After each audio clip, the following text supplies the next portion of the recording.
si NBI Director Mahigala Melvin Matibag, wala ni appeal sa mga witnesses nga i-present karong si Manaha. Ako na nang gika-discuss mga kagalaan. Kaya ang prosecution mga sukit di paminaw ilang gikalit-kalit nga si Matibag unta mo ilang i-present Mahigala pagka Martes. Ang nag-object ana Mahigala si Alan Peter Cayetano ni suporta pod mga kagalaan si Win Gatchalian. Ako na nang gika-explain nga lisod man sad kayo mga higala nga murag lipat-lipat ba ang pag-present nimo og witness. Kinahanglan maguna mga kagalaan ang Defense Counsel manganda man sad na sa ilang cross-examination kinsay sunod nga witness nga i-present. Labaw na kanang mga senator judges, labi na mahigala tong mga dili lawyers nga mangandam sad sila unsaon nila pag pangutana kanang maong witness. Muna nakasabot ko nga si Alan Peter Cayetano ni raise anak nga concern ni support si Win Gatchalian. Kaya sa si Win na mingaw si Win nga astak sa ko, nagtuon sa ko. Ha? Kaya kinalan po na si Win nga magtuon ay may na lang makapangutan na po rin tao.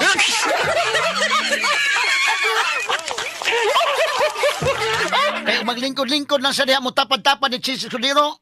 Di po malalim ng iya mga higala kaya daghang buhimog memes niya. Sa ato lang ng agi katawa-katawa mga kagalaan, maningkamot po na suwin og tuon aron nga makapanganutan na po. Ha? Amo na nga si Matibag wa madayon og kini ni ang presentar last Tuesday. Mamunti lang gika-schedule kay kuno dunay atinan mahigala nga summit si Matibag mo ni mo na.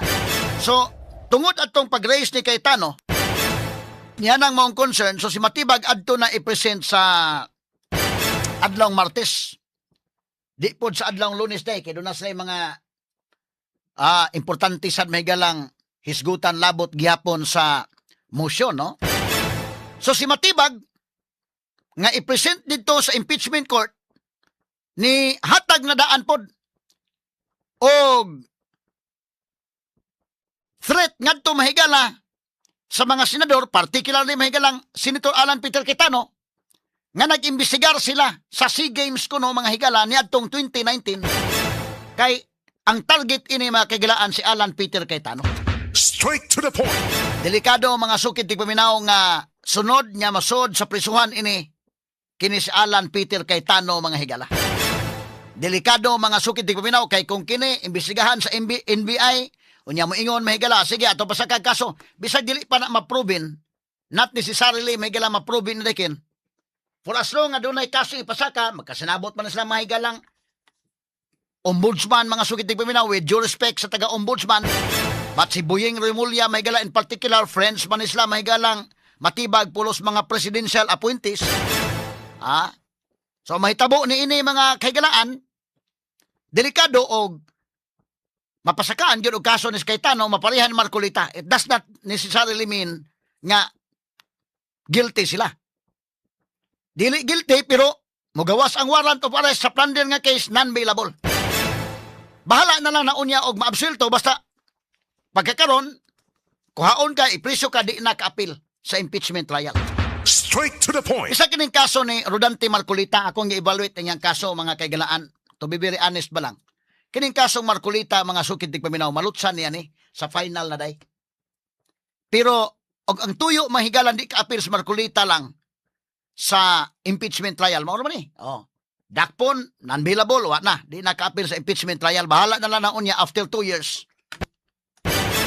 After 1 year or 2 years, or balangan-langan pa, mapreso to sa Marcolita dito, bahala ng korte kung sa acquitted ba na or makonvicted ba ni kahuman, bahala na. Basta ang ilang tuyo, okay na. Atol sa impeachment, wa na sila diha. Straight to the point. So, kini delikado, mga kagilaan mo'y mahitabo. Nining Alan Peter Cayetano. Muna nga kagahapon, ni Sultinas Cayetano, may gala morag ilaming hotdon yun. Straight to the point. Hotdon. Delikado. Mahurot mahigala ang minority senators. Nakinis Cayetano, paminaw kung musuod ni prisuhan dahi kung ilan yung pag-ausagwalan tabalis, di ni mo surrender. Bahala na lang. Musuod ko prisuhan, pariyaning Dante Marcolita. Ilan Jinggoy Estrada, may di ni pala sa uban ba nga, inighulga, sayon laha, ay di musuod mo prisuhan o mo balitok mo. So giusa-usa mga kaigalaan, tanaw ko Chris Cayetano mo kuani. Halag kinaunsa. Murag mo akong forecast. pero delikado nga maoy mosunod ni mga sukit paminaw mo nang sa iyang speech kagahapon mo ni ang nahitabo ato sa paminawon kadali mahigala si Alan Peter Cayetano sa iyang kinini ang speech kagahapon. So what we're trying to figure out here kasi is, are you really investigating whether may threat kay VP Sara and whether she threatened the individuals mentioned, including the president?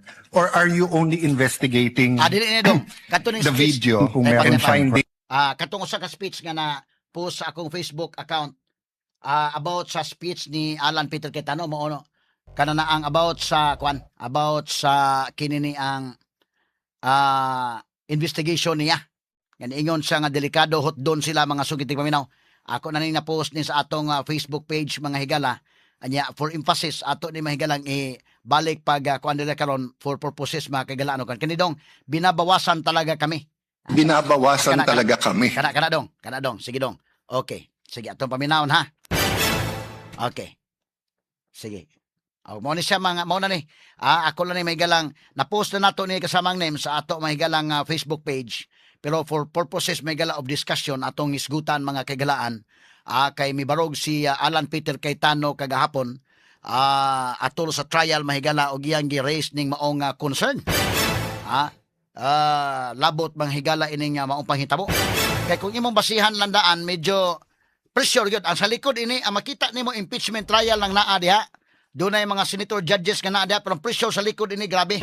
Mo ni giingon may galang Congressman Neil Tupas kaniadto atol sa impeachment trial ni Renato Corona mga sukit di paminaw makita nimo nang diha salida lang na diha pero sa likod mga higala ana grabing pinaksiay sa kini ni ang mga pressures. So atong paminawon sa nato si Alan Peter Cayetano una ta mohatag sa dugang discussion. Okay, go ahead dong names. Bawasan talaga kami. Iniisa-isa. Even yung mga vlogger na malapit sa administrasyon, sabi, 2 down, 3 down, may kasunod na. Di ba? So, Mr. President, I want this impeachment to be a test that the 1987 Constitution works and that despite political differences, the prosecution and defense, I saw them after the first or second day, nagkakamayang kayo, nagkakamustahan. After the first or second day nung mainit na baliktaktakan dyan sa pre-trial, nagbabatian, di ba? Even in court. So we can't help but be emotional, we can't help but get mad at what we think is disgusting or sometimes crossing the line. But is there any question that for this verdict, whether it's for conviction or acquittal, to be accepted by the Filipino people, we have to make sure that the integrity of the court is intact. I will admit to you, nahirapan po ako. Wala si Senator Marcoleta. Iilan lang po kaming abogado dito. Si Senator Pangilinan, Senator Cheese, si Aimee is a law graduate, di ba? Pia. Senator Pia, Bam is a second-year law student and I'm encouraging him na tapusin niya. Total review na yung nangyayari ngayon. But it's not easy. 24 lang kami, nabawasan na ng 3. So I hope this issue of the integrity of the court becomes an issue for all of us. Okay. Maro to siya dong. Maro to. Okay. Sige. Pero medyo atong kuno sugod na pa sumpay ani katong labot sa hulga mga higala kay kinini ang about sa SEA Games mga sukit tig paminaw nga gibutyag ni Alan Peter Cayetano. Mao ni pamahayag mga higalang Alan Peter Cayetano. Human mga kaigalaan nga imbestigahon ang 2019 SEA Games din siya mga higala mo'y target ni ini. Straight to the Ingus point. kay Tano wa may problema tong SEA Games. Pero mo lagi na, bisa pa mga higala way problema og imbestigahon ka, kunuhay dunay mga ebidensya, ipasaka ang kaso, mo gawas may higalang warrant of arrest sa kasong plunder. Plunder gyud isa kang kaso pala di kagawas. Di non-bailable man. Bahala na lang unya na kung naabay ebidensya gwa basta importante mapriso ng daan. Unya while the impeachment proceeding is ongoing. Mo ni ang mahitabo. So una na mo na yung Alan Peter Cayetano, binabawasan kami Kay una na mga higala si Bato, naman to katunga. Ni sunod may higalas Jinggoy, sunod sa Marcolita. Delikado sunod mga kagalaan ani si Alan Peter Cayetano. Straight to the point. So may tabo mga sukin tigpaminaw medyo gipiang-piangan na sila diha ang minority og hangtod mga higala delikado og ibutang tala nga wa nay lain nga kwan kay mabasa ba nimo ang daway mangutana ang mga senators karon o bawa si Alan Peter Cayetano diha kinsa may mabilin si Pia nga mangutana inoon kay Robin Padilla may gala maningkamot pasag pangutana mga sukit tigpaminaw kinsa pa may laing mangutana wala na dili sa side may galas majority daghan ang mangutana but muna ang mga panghitabo mga kahigalaan pero ang katawhang Pilipino nagtanaw although kung butang talang mawas kay Tano diha ayuhon sa depensa og mga abogados depensa og cross examine not necessarily nga kadto mga judges senator judges mao mahigalay ilang saligan makapangutana pa man mga higala ang mga defense counsel unya naminaw man mga higala ang mga senator judges og ang katawhang Pilipinohon